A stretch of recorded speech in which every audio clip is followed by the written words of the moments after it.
Coming up on Theater Talk. Yeah, that's the thing about Stephen is that he'll wait till the last minute, and for two reasons. First of all, he does procrastinate a bit, but secondly, he loves to sit in rehearsal and see what's happening. He wants to see the scene before, he wants to see the actors doing the part, he wants to know what's going on with the lights, all of this. And then he can write from character in the brilliant way that he does. Theater Talk is made possible in part by the CUNY TV Foundation.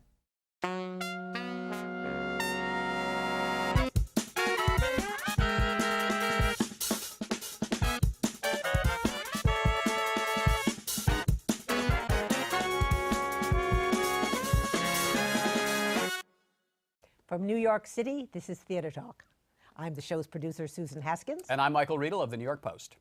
Michael, there is a fantastic new revival of Follies on Broadway, and we're going to talk about it tonight. And for the first time, I think, in the history of Follies, Susan, this one is actually making a lot of money, over $1 million a week. It's astounding. So I think the time has come, finally, for this great show. We are joined tonight by Ted Chapin of the Rodgers and Hammerstein organization, who wrote the Bible on the history of Follies, Everything Was Possible, The Birth of the Musical Follies. And Ted, you were a gopher in the original production. Was indeed. I go forward everything. That's right. And we have a special treat because we have two of the original cast members from the 1971 production of Follies. We are joined by Kurt Peterson, who was young Ben in the original production. He was also in West Side Story and Dear World with Angela Lansbury. And our friend Harvey Evans, who was the original Buddy in Follies. And Harvey, you have such a list of credits. The show will be over if I read them all, but West Side Story, read them all. Gypsy, and Hello, Dolly. Gentlemen, thank you very, very much for joining us. Our pleasure. All right, so guys, I wanted to ask you, I've always been curious about this. The first time you performed what is now considered a groundbreaking show in front of an audience that paid for their tickets in Boston, I believe, what was the reaction from this crowd to this show that they had never seen anything like this before? The dress rehearsal was chaos. I mean, we were over costumed and the ghosts were in white makeup and everybody was a mess at that dress rehearsal. That's what I remember. And it was sort of depressing. And your memories of that those early performances? It's a little, the audience reaction is a little blurred, but I think at that point, because we were the younger ghosts, they had us painted like younger ghosts, meaning white-faced. And I think we had wigs on that were giving us major headaches at the same time. Wild. Did you have a sense, though, that as you were trying to show out in Boston, that it was getting better, or that people were starting to get it, or did you feel an audience resisting it and just not liking it? I think we had so much to worry about just performing it that I don't think we thought what the audience was getting. We knew, I mean, I had seen Company opening night, and it just dazzled me, and I thought anything that Prince and Sondheim are going to do, I want to be part of. So I don't think I judged the show as much as just getting our costumes right and everything, because I knew it was going to be terrific. Yeah. And when we finally put the new prologue in, which we'll talk about, I'm sure, the last performance in Boston, our whole morale changed. We became a hit suddenly. The prologue worked like magic, just magic. What was there before? There were two versions of the prologue, and they were all similar in style, but I think the genius of Michael Bennett was to see something that worked and worked very well and just decide, no, I can make this better. Yes. And he, all through Boston, there was a lot of other things to do, putting in I'm Still Here, changing Alexis's song. There's a lot of and little things, but Michael was working on the prologue all the way through Boston, and as Harvey said, the last performance it went in, and it just clicked. Everybody felt that it really clicked. It set up what the show was all about in a way that the others hadn't quite. And for people who haven't seen Follies, that prologue is the very opening. It's the spotlight on the showgirl. The opening chord in the beginning sets the scene. And then you do now know there's Follies. And it's based on a song that was cut, All Things Bright and Beautiful. I mean, it's the other thing about Michael Bennett and Steve Sondheim as a collaborative team. You know, Michael wanted to hear everything that had been cut because the show, as you know, had been written as The Girls Upstairs, and it's taken all kinds of different forms through the years. So Michael was hungry to hear everything Steve had written, and he took this song, which I think was a Sally song, that had been cut, and it's that weird kind of wonderful ethereal sound, and basically it was setting up both the ghost-filled theater in which the show takes place, but also the beginning of the party. You talk a lot about Michael Bennett, and you know, only a few years later, Michael is going to emerge as the most powerful director on Broadway with a chorus line. Could you see in his relationship with Hal Prince or where he was in his career at this point that he was ready to go out on his own and command a show himself? Do you remember anything about? Oh Mike yes, Yeah. yes, right away. Where was Hal in all this, Ted? Well, what I think is interesting, to note. I mean, because this tells us how shows were put together. Exactly, and as Harvey said, the Michael Bennett and Hal Prince together in company was something that was so unified. I mean, it was very hard to tell where the musical staging left the choreography that left the staging that the director would have done. It was all of a unit and of a piece. And when Follies came along, I think Michael was savvy enough and ambitious enough to know that the way Follies was going to be set in this wonderful abstraction of a theater, that Hal was going to need a lot of that movement around. Right. So he actually convinced Hal to be co-director. And I don't know that that was comfortable for either one of them, but it certainly resulted in a production that really felt co-directed, because in the same time it was dramatically interesting and the movement just never stopped. All right, Whose guys, idea was that set that was in the first version, this very conceptual, stretched out abstraction, as you say? Well, there's a wonderful first drawing of Boris Aronson's for the set, which I assume came after conversations with Steve and Hal and Jim Goldman. And what's fascinating is that even though there are things in it that are sort of very simple watercolor notions, the final set was a sort of realization of the abstract notion. I mean, one thing that I have to say, from my standpoint, and I'll go here, there's no production of Follies that I've seen since the original that understood the value of setting it in something that is abstract. Because you never were actually in a theater, you didn't see a back wall, you didn't see it. You saw these pieces of set that came and went magically, so that there were levels and things. I mean, somebody asked me the other day about the Right Girl, Buddy's song. Right. And Gene Nelson was up on a level, and he watched Too Many Mornings, then he started dancing up on a level.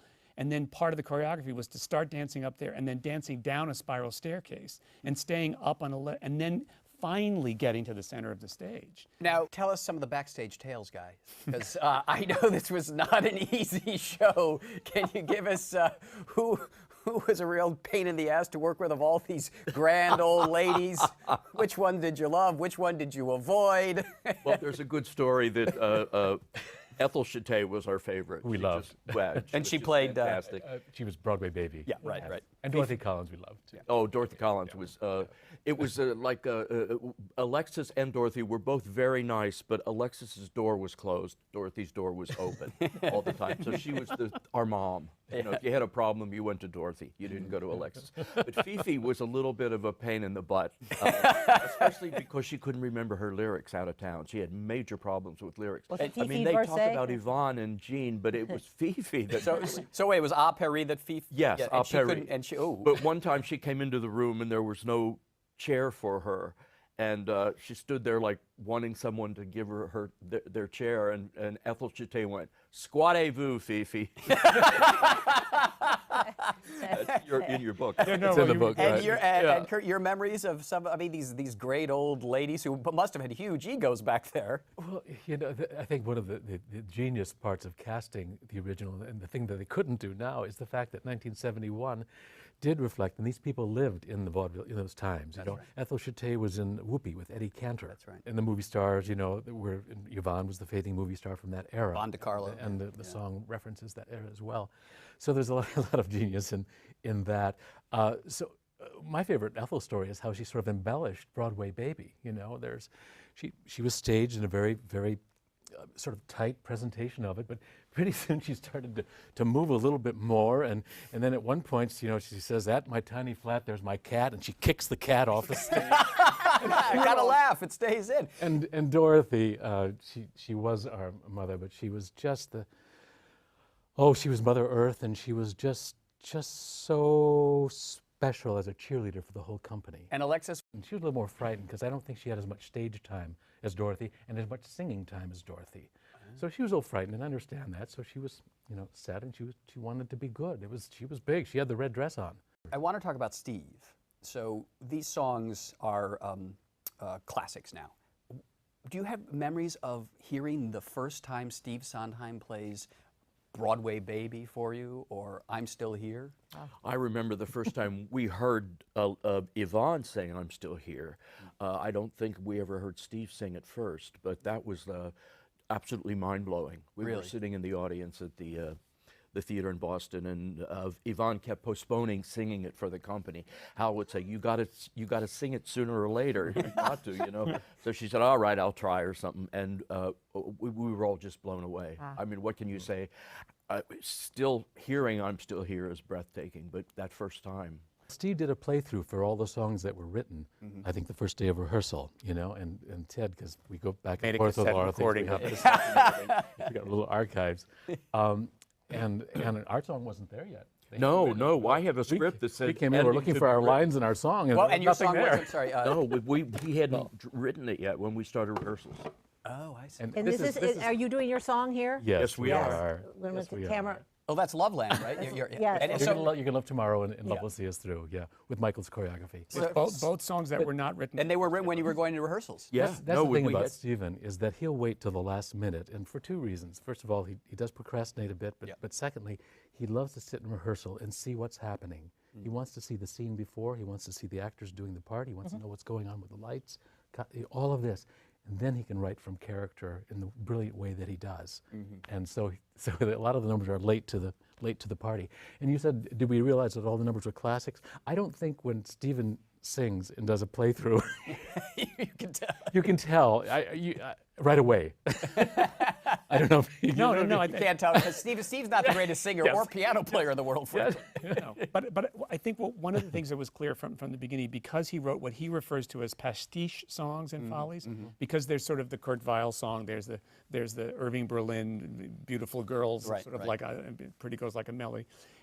So they were fun, and you could say, oh, that's kind of fun. And Yeah, the stomping song, the Broadway Baby was kind of a stomping song, and then the French number was, oh, that's kind of like a. So that those numbers were all kind of accessible in a way that he wasn't known for in those days. Right. Which in some ways made the other songs, the Ben songs, the Road You Didn't Take, and songs like that, Losing My which Mind, are say. much more his voice, really fascinating. And remember, he wasn't the god that he is today. Right. I say that because he said that himself in his last show.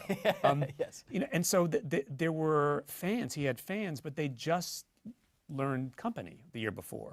So even a few of us knew about Anyone Can Whistle, but for the most part, and funny thing happened with the Forum, but he was never really noticed properly for the Nor for score. West Side Story. Now, when you came to New York, though, the show lost something like $800,000. It was the most expensive flop of all time. Did you have a sense that this just wasn't catching on when you were in New York?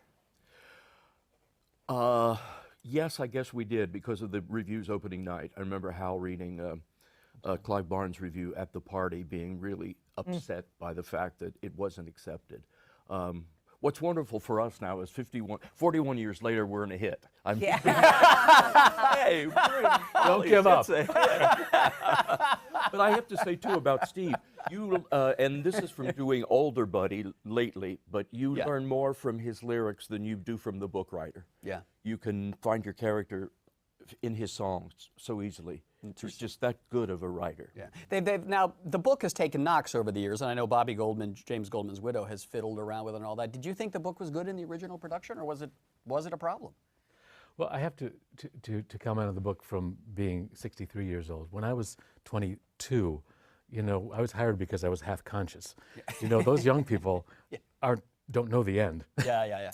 So, I was just sort of watching and sort of a fly on the wall, and we'd run on stage and say a couple lines, run off. We didn't know, or I didn't know, speaking for myself, the genius that was going on and that kind of thing. Jonathan Tunick made a wonderful comment to me at the Roundabout revival. He said, when I first did this show, I thought, look at these sweet, wonderful young people, and look at those unfortunate middle-aged people and those old people.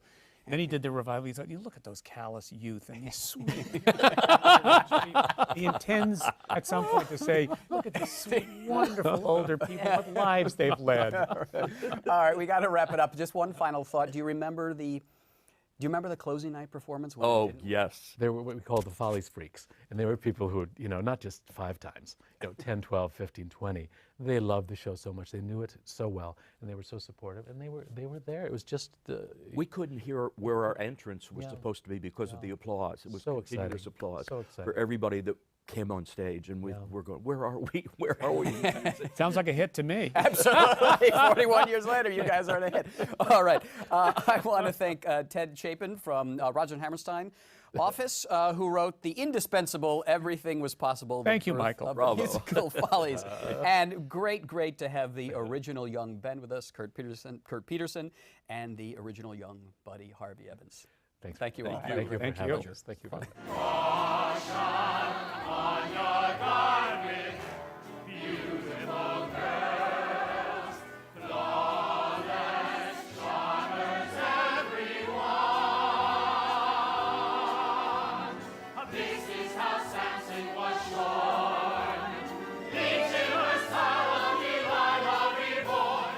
Now, Susan, you may think the hottest show in town is Hugh Jackman on Broadway, but I've got news for you. There is a show that is infinitely better that you cannot get a ticket to that is turning this town upside down. It's called Jackie Hoffman's A Hanukkah Carol. Is that how I pronounce it? Hanukkah Carol. Christmas Carol, Hanukkah Carol. Harold at the New World Stages. It stars our good friend and one of the funniest women in New York, Jackie Hoffman, who's single-handedly keeping the Addams Family going after more Until than a tomorrow, year on right. Broadway. And what a sad year 2012 will be for you, Michael. What are you going to destroy next? Without us as the target. It's over. I did my best to bring that show down, but you beat me at my own game and you ran it a year and a half. We kept it up. We had the love of the people. You never run out of morons. Oh, I'm sorry. Did I say that? And I'm so honored to follow Follies. They're still here. Right across the street. Now, For a day. before we get to your wonderful Hanukkah Christmas Carol show, I do want to talk a little bit about the Addams Family. Oh, God. It was a trap. Was it, I No, don't come on the know. show. We'll talk about your show. I'm just curious. It's New Year's. I'm going to Bring start it. drinking. I'm just curious now, what is it like to be in a Broadway show that was as despised by the critics and the theater community as the Addams Family was? I mean, thought what's- you made up with those people. I didn't know, but I'm just curious, what is it like from your perspective when you guys are in it and you open this show and the critics just pile on and then the community piles on and denies you Tony Awards and all that stuff? Well, I'm no stranger to being denied a Tony Award.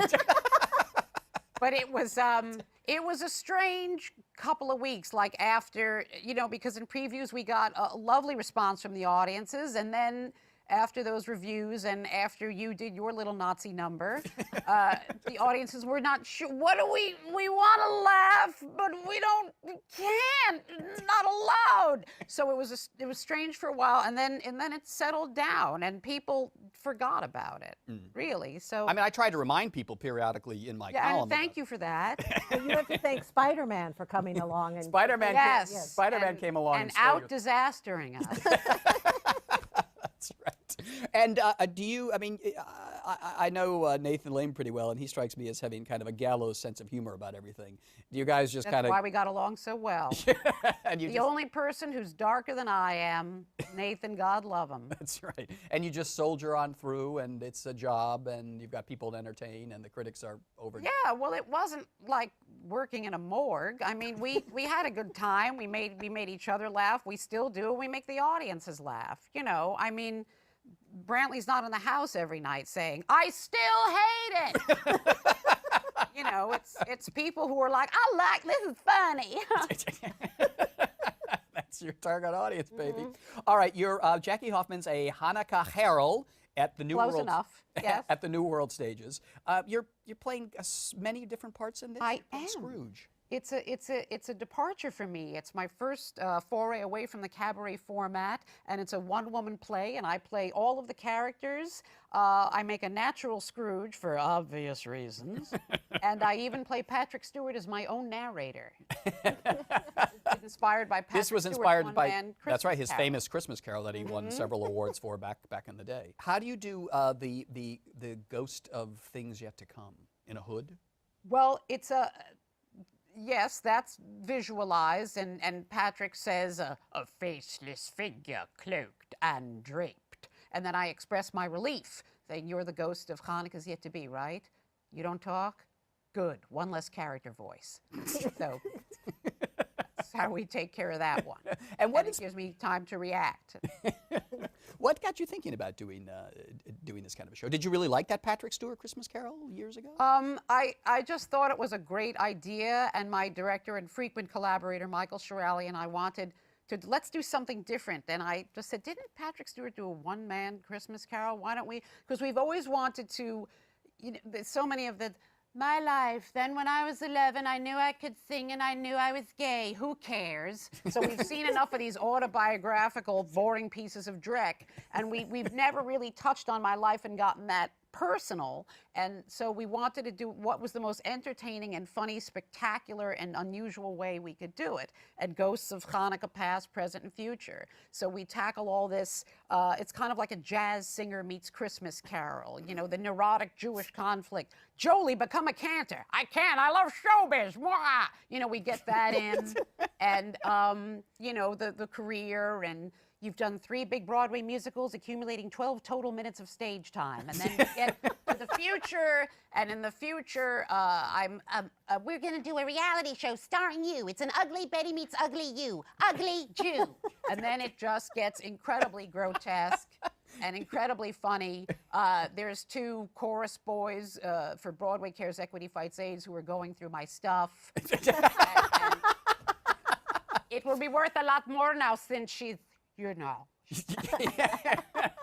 Have you always had this ability to make fun of yourself? I mean, you make yourself the butt of a lot of the jokes in these shows. Yes, I do. Well, an intensely organic self-loathing helps a lot. So it just comes naturally. Yeah, doing what comes naturally. You are a dark person. I mean, I've seen you. Yeah, running you'd around think the I've neighborhood. had a lot more hardship than I have, but somehow I don't know whether it's an innate Jewish suffering. I don't know what it is. I don't know if it's missing Hugh Jackman by a hair. Right. We should say, for people who didn't see the backstage show here, Jackie came in to the studio today, and she just missed our other guest, Hugh Jackman. And you can't get in to see his show at all, right? Well, I will have plenty of time come January 1st. Has Hugh been by to see the Addams Family? Oh, shit! I don't believe so, although bevies of celebrities have come to our show. Now, I noticed you had a very funny one-woman show not too long ago. I think it was called Jackie 5-0. Yes, it was. And you had some. Did you see that one? Yes, I loved that one. It was great. You had some hilarious lines about the Addams Family, and there was one line, the only show that even gay men. What was that? I'm in the only Broadway musical that doesn't appeal to gay people. When you deliver these zingers, does the producers and the investors of the Addams Family, do they say, Jackie, you're in the show, we're paying your salary, well, and you're making fun of it publicly? I more mocked people like yourself who were taking those barbs at us. Oh, good. And I don't think they think I have enough monetary influence on their product. I mean, my audience is drastically different than the Addams Family audience. As you can tell by the lack of response from the Addams Family audience to anything that I say. Jackie 5-0 is going to L.A. when you're done with the Addams Yes, Family. thank you, Susan. It is going to L.A. for 2 weekends at the Gay Lesbian Center in L.A., which has like 40 names. Yes, yes. The Lily Tomlin, Harold Gould, Lillian Gish, Mario Cantone Theater in Hollywood. Hollywood. So you're going. Weekend of January 13th and then the following weekend. So, and is this kind of, are you testing the waters out in Hollywood? I mean, a possible Jackie Hoffman pilot? Any interest from the studios? Well, I don't think I'll ever be allowed on camera, but at least let me take, because you know, theater in L.A., boy, that's magic. They're fools not to build a show around you. They are fools not to build a show. I mean, you've built a show around yourself. Thank you. I think should take the. if it were 1965, I'd be working like crazy. Well, now we would. Oh, I was just going to say, but minute. you would be a laugh-in person. You'd be on something like a Carol Burnett show. I mean, Variety would be what you would have done so well. The Imogene Coca, Ruth Buzzy, yeah. And now they all get grotesque facelifts, and everybody looks alike, and there's no faces anymore. Yes, That's right. And they have no. That's what. How frightening! All right, let's toast the new year, darling. Well, let's toast Jackie's show. Let's toast Jackie's show. Jackie Hoffman's A Hanukkah Carol. Am I? Yes, I'll take it. I'm Presbyterian, so I want to get my Hanukkah Carol. January 2nd, correct? January January 2nd. At New World Stages. World Stages. It's the same room as the bubble show, so the seats are a little sticky. And also, I also want to salute you for soldiering on in the Addams Family for a year and a half. Thank To you. the Addams Family. Here's to an Addams-free 2012. Your dream has come true. Jackie Hoffman, it's always a pleasure. We'll see your show. It's going to be great. L'chaim. See you in Thank LA. you. Wait, this isn't champagne. This is ginger ale. Yes, I told you. There's a roofie in here. What kind of show are you running? We invite a guest and we don't give her champagne. I hope the cameras are running. we don't I give hope her my champagne. cameras are My running. clothes off wherever I am. Where's Hugh? Good night, everybody. we bring a guest in and you give her ginger ale and not real champagne? What is this? When Hugh was here, we had real champagne for him. No, we didn't. Thank you, Jackie Hoffman. You can sign up for viewer updates at theatertalk.org. Or you can Twitter us. Our thanks to the Friends of Theater Talk for their significant contribution to this production. Theater Talk is made possible in part by the Frederick Lowe Foundation, the Eleanor Naylor Dana Charitable Trust, the Alan S. Gordon Foundation, the Corey and Bob Donnelly Charitable Fund, Carrie J. Fries, the Dorothy Strelson Foundation, the New York City Department of Cultural Affairs, and the New York State Council on the Arts, a state agency.